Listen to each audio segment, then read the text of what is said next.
बिस्मिल्लाहिर्रहमानिर्रहीम। मेरा नाम अहमद भट्ट है और आप देख रहे हैं अहमद भट्ट व्लॉग्स। आज की वीडियो का मकसद फूड पांडा से रिलेटेड है। एक इन्फॉर्मेटिव मैसेज रिकॉर्ड करवा रहा हूँ मैं अपना। बड़ा मुख्तसर सा मैं मैसेज रिकॉर्ड करवाऊँगा और फूड पांडा की कुछ ऐसी चीज़ें मैं आप लोगों के साथ शेयर करूँगा जो बहुत से लोग कहना तो चाहते हैं लेकिन बता नहीं पाते, बोल नहीं पाते। अब अल्लाह बेहतर जानता हूँ लोगों की क्या मजबूरियाँ होती हैं, शायद वो अपनी जॉब चले जाने के डर से नहीं बोल पाते। मैं फूड पांडा में खुद एक राइडर रह चुका हूँ और मैंने भी कोई 2 दिन पहले फूड पांडा से खुद छोड़ दिया। उन्होंने उनके साथ मेरी किसी किस्म की जो है ना वो उन्होंने रिज़ाइन नहीं, मैंने खुद छोड़ दिया। क्यों? उसकी एक वजह है, मैं पिछले 7-8 माह से फूड पांडा के साथ काम कर रहा था। मैं नाइट की शिफ्ट करता हूँ 6:30 से रात को 12:30 बजे तक की, और बेशुमार उनकी जो हामियाँ हैं वो मैं भी आप लोगों के साथ एक एक करके शेयर करूँगा। जिसमें सबसे बड़ा जो एक मैसेज मैं भी आप लोगों के साथ शेयर करने लगा हूँ वो मेरे मोबाइल स्क्रीन पे मौजूद है और मैं अभी आपके साथ जो है ना शेयर करने लगा हूँ। आप अपनी मोबाइल स्क्रीन पे देखें। अच्छा, आप ये देखें, ये हर वीक पे फूड पांडा की तरफ से एक मैसेज आता है जो राइडर की सैलरी का मैसेज होता है। ऊपर मेरा राइडर कोड है, नीचे आप देखें 2093 रुपये 25 पैसे वो कह रहा है जी आपकी सैलरी है ये 1 वीक की। अगर आप नीचे आएँ तो वो चार्ज अदर एंड कलेक्शन में 364 रुपीज़ उन्होंने मेरी डिडक्शन की है, और डिडक्शन करने के बाद उन्होंने मुझे 1729 रुपये की जो सैलरी है वो मेरे अकाउंट में ट्रांसफ़र की है। अब जो इसमें केस है वो मैं आप लोगों को डिटेल से बताता हूँ। 364 रुपीज़ जो डिडक्शन हुई है, मैंने जब कंपनी से इस चीज़ के बारे में पूछा कि आपने सैलरी में 364 रुपये किस चीज़ के कटे हैं। अच्छा, मैं थोड़ा सा आपको ये मैसेज भी थोड़ा क्लियर कर दूँ। 50 रुपये हर ऑर्डर के मिलते हैं, कम से कम जो होता है ना वो 50 रुपये हर ऑर्डर के मिलते हैं। तो बहुत ज़्यादा एफर्ट करने के बाद आपकी थोड़ी सी सैलरी बनती है। 10 ऑर्डर, 15 ऑर्डर, 12 ऑर्डर किए हो ना, सारा शहर मिट्टी खाई हो, तो फिर आपकी जाके इतनी सैलरी बनती है। उसमें से भी आपकी जो डेली अर्निंग बनती है वो 600 650 बन जाती है। एक शिफ्ट की बात कर रहा हूँ मैं, 2 शिफ्टों की बात नहीं कर रहा। कुछ लोग बेचारे सुबह 10 बजे से लेकर रात को 2:30 बजे तक भी काम करते हैं, तो मैं करता हूँ सिर्फ पार्ट टाइम जॉब। अब मेरी जो 600-700 रुपया अर्निंग बनती है उसमें से भी 364 रुपये इन्होंने मेरे काट लिए, और मेरे पूछने पे एक तो इन्होंने मुझे 4 दिन के बाद इस चीज़ का जवाब दिया कि जी हमने आपके जो 364 रुपये काटे हैं वो आपने कस्टमर के साथ मिसबिहेव करने पे हमने आपके पैसे काट लिए। अच्छा, सबसे बड़ी चीज़ ये है कि कंपनी इस पे हर चीज़ आपको ना फ़ोन पे बताती है कि आप लेट हो रहे हैं, आप पहुंच नहीं रहे, आपने ऑर्डर पिकअप नहीं किया, आपने ऑर्डर ड्रॉप अप नहीं किया। अच्छा, वो हर चीज़ का आपको ना एक एक रिपोर्ट आपको बता रहा होता है, ऑनलाइन कॉल पे बता देता है अगर आप उसके मैसेज का रिप्लाई नहीं करते। लेकिन यहाँ पे कंपनी ने क्या किया है, कंपनी ने कस्टमर की फेक, जो उसने एक मेरे खिलाफ कंप्लेन की, फेक कंप्लेन, कंपनी ने मुझसे पूछा ही नहीं कि राइडर से क्या गलती हुई, राइडर ने किया भी है कि नहीं किया। कोई भी मुंह उठाएगा और कंपनी को कह देगा जी फलाना राइडर है, उसने मेरे साथ बदतमीजी की है, और कंपनी बगैर जाने, बगैर उससे बात किए, उस राइडर से बात किए उसके पैसे डिडक्ट कर लेगी।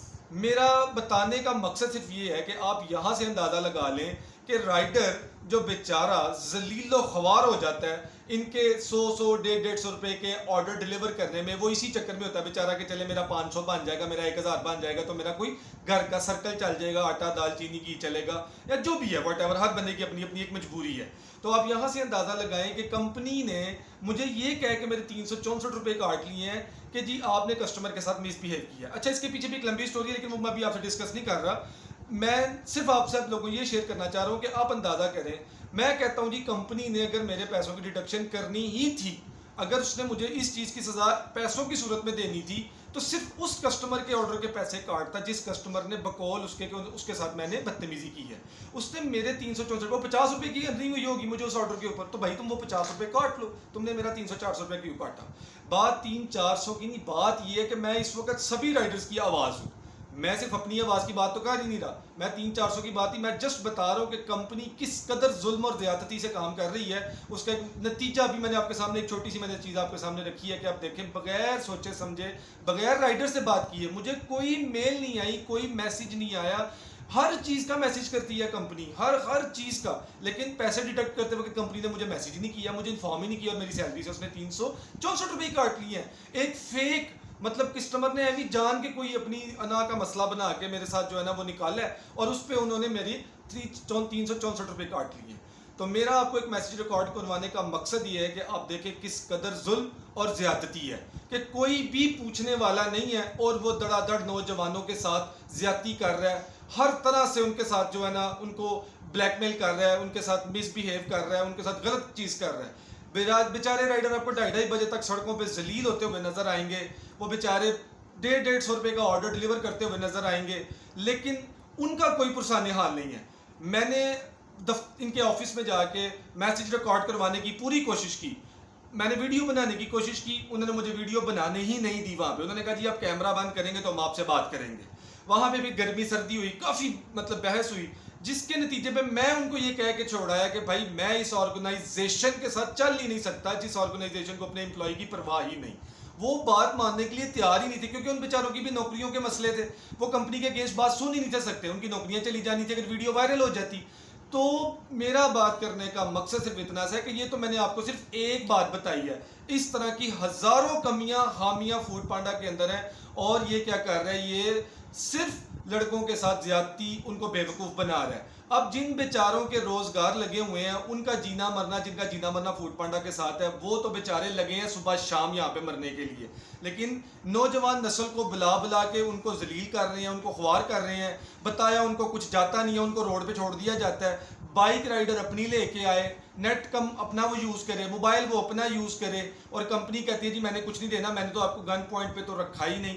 आप अपनी मर्जी से आए और अपनी मर्जी से काम कर रहे हैं। तो मैं कहता हूँ ठीक है जी अपनी मर्जी, लेकिन देखें जॉब देने का जो लालच कि आप हफ्ते में 10,000 रुपये कमाएं, ये नौजवानों के साथ एक सबसे बड़ा फ्रॉड ये हो रहा है। भाई तुम अपने ब्रोशर के ऊपर से ये चीज़ हटाओ, उनको ये मत झांसा दो कि हफ्तेवार 10,000 रुपये। सर जी 10,000 रुपया हफ्तावार बनता ही नहीं, ये झूठ है। सबसे बड़ा फ्रॉड कंपनी ये कर रही है कि हफ्तावार 10,000 रुपया बनता ही नहीं, किसी सूरत में नहीं बनता। मैं कहता हूँ आप 100 राइडर खड़े कर लें, 100 में से 3 या 4 का बनता होगा, वो भी कैसे, जो सुबह 10 बजे से लेकर रात को 2:30 बजे तक नॉन स्टॉप काम करते हैं उनका। तो उसमें भी आप अगर उनकी पेट्रोल की कॉस्ट, नेट की कॉस्ट, उनकी सेहत, हेल्थ सब कुछ डाल लें तो सर जी नहीं बनता। लेकिन कंपनी मुसलसल फ्रॉड और धोखे के साथ लड़कों को हायरिंग कर रही है उनकी, और बाद में उनका कोई पुरसाने हाल नहीं। अगर वो बेचारे अपनी कोई प्रॉब्लम, अपना कोई केस लेके जाते हैं तो उनका सुनने वाला ही कोई नहीं, कोई उनको मोबाइल पे जवाब नहीं देता। कंपनी ऑनलाइन तक उनकी बात नहीं सुनती, वो सिर्फ अपना सुनती है जहाँ पे उसके अपने एसओपीज हैं। राइडर का कोई एसओपीज नहीं बनाती। टी शर्ट पहनाना, शूज पहनाना, बैग लेके जाना एसओपीज में शामिल है कंपनी के, लेकिन राइडर के लिए कोई एसओपीज नहीं बनाया हुआ। मैं मजीद आपकी इंशाल्लाह बहुत से राइडर्स के साथ आपकी बात करवाऊंगा, आप खुद उनके मुंह से उनकी ज़बानी सुन लीजिएगा। तब तक के लिए अल्लाह हाफिज़, अस्सलाम वालेकुम रहमतुल्लाहि व बरकातुहू।